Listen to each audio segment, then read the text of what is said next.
ഒരിടത്തു ജനനം ഒരിടത്തു മരണം, ചുമലിൽ ജീവിതഭാരം. വഴിയറിയാതെ മുടന്തി നടക്കും വിധിയുടെ ബലിമൃഗങ്ങൾ ഞങ്ങൾ, വിധിയുടെ ബലിമൃഗങ്ങൾ. നാളെയാണ് നറുക്കെടുപ്പ്. നാളെ നിങ്ങളിൽ ആരാണ് ഭാഗ്യവാൻ ആരാണ് ഭാഗ്യവതി എന്ന് പറയാൻ പറ്റില്ല. ഈ ഒറ്റ ടിക്കറ്റ് മാത്രമേ കയ്യിലുള്ളൂ. അതുകൊണ്ട് മടിച്ചു നിൽക്കാതെ കടന്നു വരൂ. നാളത്തെ ഭാഗ്യശാലി നിങ്ങളാണ്. ചേട്ടാ, ഒരു ടിക്കറ്റ്. ഭാഗ്യം നിങ്ങളെ മാടി വിളിക്കുമ്പോൾ കണ്ടില്ലെന്ന് മാത്രം നടിക്കരുത്. ചേച്ചി, ഒരു ടിക്കറ്റ് തരട്ടെ. രാവിലെ മുതൽ ഒന്നും കഴിച്ചിട്ടില്ല. ഒരു ടിക്കറ്റ് എടുക്കൂ ചേച്ചി. വേണ്ട. ഒരു ടിക്കറ്റ് എടുക്കൂ ചേച്ചി, പ്ലീസ്. ഒരു ടിക്കറ്റ് എടുക്കൂ പ്ലീസ് ചേച്ചി, ഒരു ടിക്കറ്റ് എടുക്കൂ. തന്നോടല്ലോടെ പറഞ്ഞു വേണ്ടാന്ന്.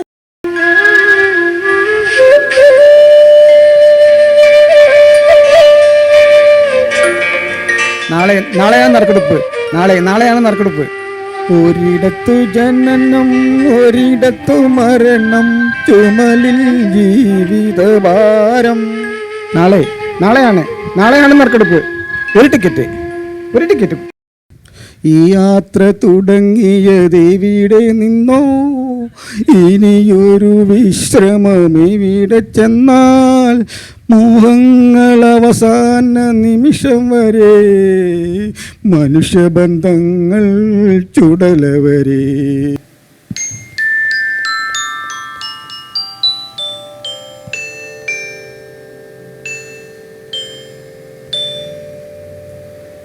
ഒരിടത്തു ജനനം ഒരിടത്തു മരണം, ചുമലിൽ ജീവിതഭാരം.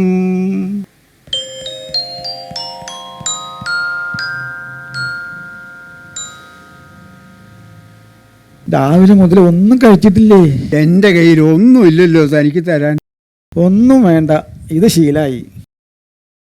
ഒരു ടിക്കറ്റ് എടുക്കുവോ? ചിലപ്പോ ചേട്ടന്റെ ഭാഗ്യം തെളിഞ്ഞാലോ? എന്താ ചിരിച്ചേ? ഭാഗ്യദേവത എന്നെ ചവിട്ടി പുറത്താക്കി. ഒട്ടേരവാതിലും പൂട്ടിപ്പോയി.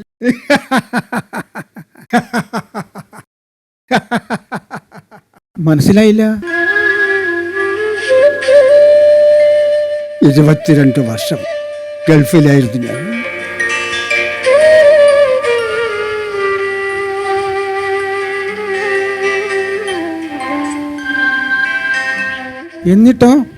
എന്നിട്ടെന്താ? ഭാര്യ മറ്റൊരുത്തൻ്റെ കൂടെ പോയി. 2 ആൺമക്കളായി എനിക്ക്. അവരെ പഠിപ്പിച്ച് ഒരു വലിയ നിലയിലാക്കണം എന്നൊരു വാശിയായിരുന്നു എനിക്ക്. കൊട്ടാരം പോലൊരു വീടും വെച്ചു.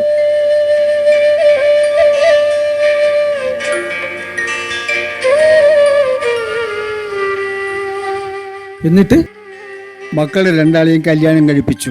എനിക്ക് ഗൾഫിൽ പെയിൻറ്റിംഗ് ആയിരുന്നു ജോലി. ആരോഗ്യം ക്ഷയിച്ചപ്പോൾ ശ്വാസം മുട്ട് തുടങ്ങി. ആസ്മയായിരുന്നു. അതുകൊണ്ട് ഗൾഫ് വിടേണ്ടി വന്നു. നാട്ടിൽ വന്നപ്പോൾ മക്കൾക്ക് ഞാനൊരു ഭാര്യയായി. എന്നെ ആരും നോക്കുന്നുള്ളത് മക്കൾ തമ്മിൽ തർക്കമായി. എന്തിനും ഏതിനും വഴക്കായി. പിന്നെ ഭക്ഷണം തരാതായി. ഒരു ദിവസം വിശന്ന് കുടൽ കരിച്ചപ്പോൾ ഫ്രിഡ്ജിൽ നിന്നും കുറച്ച് ബിരിയാണി കട്ട് തന്നു. അത് കണ്ടുവന്ന മകൻ്റെ ഭാര്യ പറയാത്തതൊന്നുമില്ല. എന്നെ പിടിച്ച് പുറത്താക്കി വാതിലടച്ചു.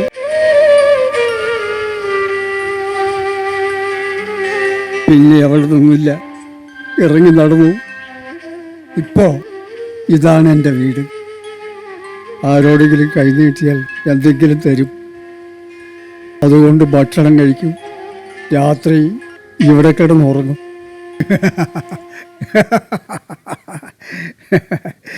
മേലെ ആകാശം, താഴെ ഭൂമി.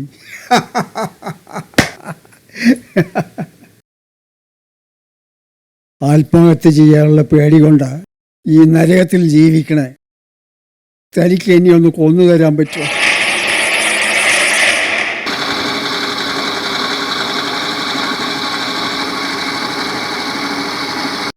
എടാ ശശിയെ, നിന്റെ പെങ്ങള് വീണ്ടും ഹോസ്പിറ്റലിൽ കൊണ്ടുപോയിരിക്കുക. എങ്ങനെ വീണേ? ഒന്നും അറിയില്ല, ഞാൻ കേട്ട വിവരാണ്. നീ ഹോസ്പിറ്റലിലേക്ക് ചെല്ലേ. ഏതാശുപത്രിയിലാ? ഗവൺമെന്റ് ഹോസ്പിറ്റലിലാണ്, അല്ലാതെ എവിടെയാ? ഈ എന്നെ അതുവരെ ഒന്ന് കൊണ്ടുവിടൂ. എന്നാ കേറ്.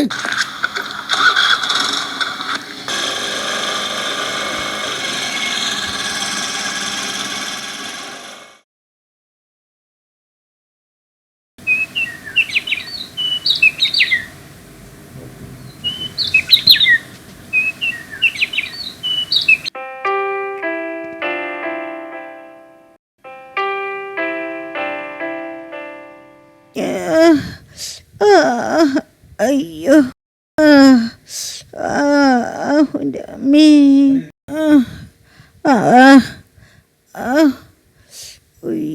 അമ്മേ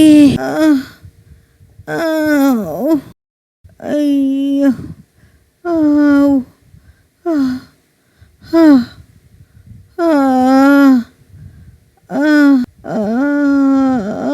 എന്താ ചേച്ചി, വേദനയുണ്ടോ? ഇല്ല, വെറുതെ പറയല്ലേ. ചെറിയൊരു വേദന. തൊട്ടടുത്തല്ലേ വേദനയുടെ ഗുളിയും വെള്ളം ഇരിക്കുന്നത്, എടുത്ത് കഴിച്ചൂടെ? ആ, എന്നാ കഴിക്ക്. ഞാൻ പിന്നെ കഴിച്ചോളാം. ഇപ്പൊ വേദനിക്കണേന് പിന്നെ കഴിച്ചിട്ട് വല്ല കാര്യമുണ്ടോ?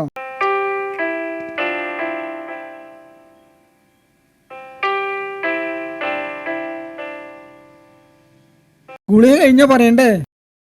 എന്താ പറയാഞ്ഞേ? നിന്റെ കയ്യിലെ കാശൊക്കെ തീർന്നില്ലേ, പിന്നെ നീ എന്തുകൊണ്ട് മേടിക്കാനാ? ഞാൻ എന്തെങ്കിലും ചെയ്യാ, നീ ആ കുറിപ്പടി എടുത്തേ. ശശിയെ, എന്താ അമ്മേ? എന്റെ ഗുളിയൊക്കെ തിരിച്ചു കൊടുത്തിട്ട് ആ കാശിന് അവൾക്ക് ഗുളിക മേടിക്ക്. അപ്പൊ അമ്മയ്ക്ക് ഗുളിക വേണ്ടേ? എന്റെ കാലാവധി തീരാറായി. നിങ്ങൾ രണ്ടാളും നന്നായി ജീവിക്കണത് കാണണമെന്നേ ഉള്ളൂ. അമ്മ ഒന്നും മിണ്ടാതിരുന്നേ. ആരോടെങ്കിലും ചോദിച്ചാ ഒരു 500 കിട്ടാതിരിക്കുവോ?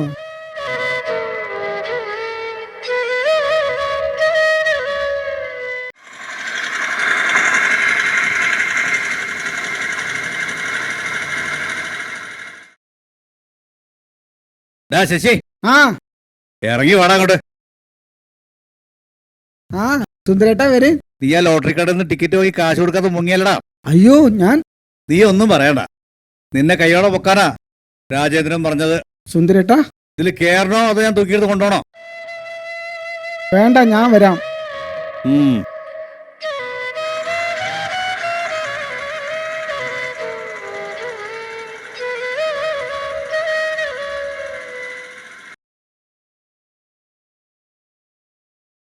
ലോട്ടറി കടം വാങ്ങിട്ട് ഈ മുങ്ങടനായെ മുങ്ങിന്നല്ലേ ഏട്ടാ, നോണ പറഞ്ഞ അടിച്ചെന്റെ മോന്ത ഞാൻ വിളിക്കും.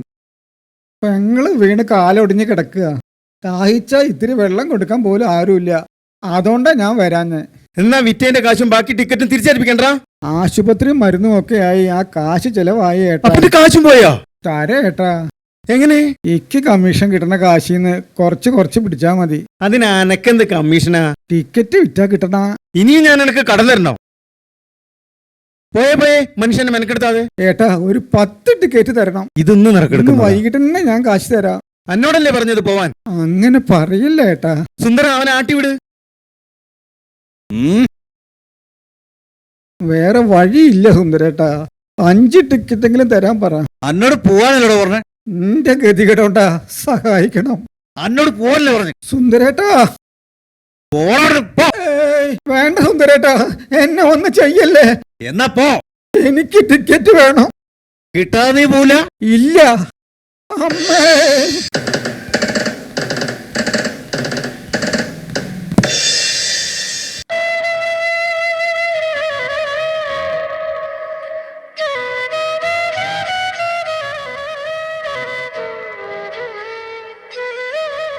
സാരില്ല സുന്ദരേട്ടാ, ഭാഗ്യത്തിന് ഒന്നും പറ്റില്ല. രാജേട്ടാ, ഒരു ടിക്കറ്റെങ്കിലും തരുമോ? വീട് പട്ടിണിയാ. മര്യാദക്ക് പോ, അല്ലെങ്കിൽ ചവിട്ടിയ നെഞ്ചേ കിടക്കും. വേണ്ട ഏട്ടാ. എന്നാ പോടാർന്ന്.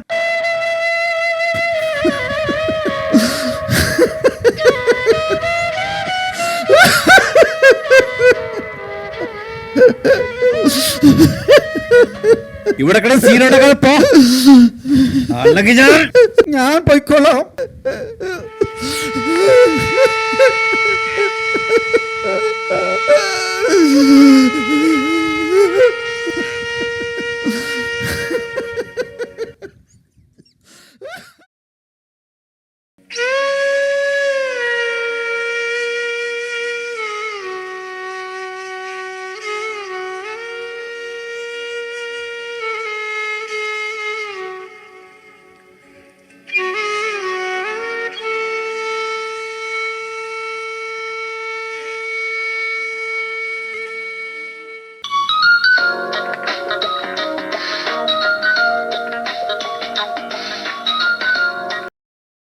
തങ്കമണി മരുന്ന് വാങ്ങാൻ പോയിട്ട് നീ എന്താ വരാത്തത്?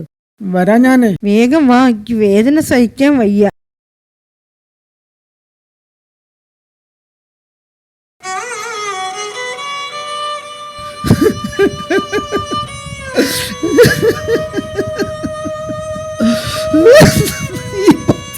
ഈ 10 രൂപ കൊണ്ട് ഞാൻ എന്ത് ചെയ്യാനാണ് എൻ്റെ ഈശ്വരാ?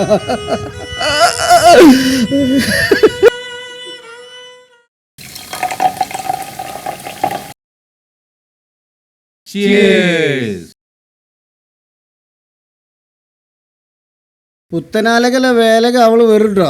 എല്ലാ കൊല്ലവും വരുമോ? അവളുടെ തട്ടകത്തിലെ ഭഗവതിയല്ലേ, അവള് വരണ്ടേ? എവിടെ ഇരുന്നടാ ഇതുവരെ? ഞാൻ ഇവിടെ ഉണ്ടോ. ശശിയെ ഷെയർ ഇടാണ്ട് ഒരു തുള്ളി കിട്ടില്ല കേട്ടോ. ഞാൻ അതിന് വന്നതല്ലേ. ഓ പിന്നെ രാജേഷേ, ഒന്നിങ്ങോട്ട് വരുമോ?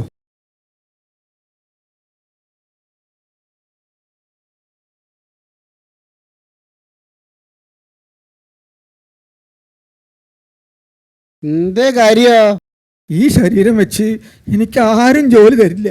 നീ എനിക്ക് ഒരു ഉപകാരം ചെയ്യോ? നീ കാര്യം പറ. നിന്റെ കാട് വെട്ടണ കത്തി എനിക്കൊന്ന് തരുമോ? അതെന്തിനാ നിനക്ക് ആ കത്തി? ആ ബസ് സ്റ്റോപ്പിൽ കിടക്കുന്ന ഭിക്ഷക്കാരനില്ലേ, അയാളെ വെട്ടിക്കൊല്ലാനാ. അനക്കെന്താടാ ഭ്രാന്തുണ്ടോ? ഭ്രാന്തൊന്നുമില്ല, ജീവിക്കാൻ വരെ വഴിയില്ലാത്തോണ്ടാ. ജയിലിലാണെങ്കിൽ നല്ല കൂലിയാ. ഭക്ഷണവും താമസവും കഴിഞ്ഞ് 10-18,000 രൂപ ശമ്പളം കിട്ടും. ഞാൻ ജയിലിൽ പോയാലും എൻ്റെ വീട്ടുകാർക്ക് സുഖമായി ജീവിക്കാലോ. നിയമങ്ങൾ എപ്പോഴും കുറ്റകൃത്യങ്ങളെ പ്രോത്സാഹിപ്പിക്കുന്നതാവരുത്. നിങ്ങളുടെ അഭിപ്രായം കമൻ്റായി രേഖപ്പെടുത്തുക.